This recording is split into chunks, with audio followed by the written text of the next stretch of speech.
series terbaru dari Oppo Reno 4F sedang memakai 4 kamera belakang dengan desain slim body.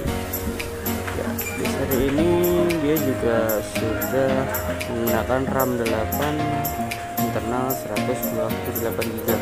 Untuk di kamera depan dia sudah menggunakan 2 lensa kamera. Untuk bodinya slim banget menurut saya. Untuk chargeran dia juga sudah menggunakan USB Type-C. Untuk pengecasannya sudah pakai fast charging 30W ya. Kamera belakang untuk resolusi kamera utama dia sudah pakai 48MP.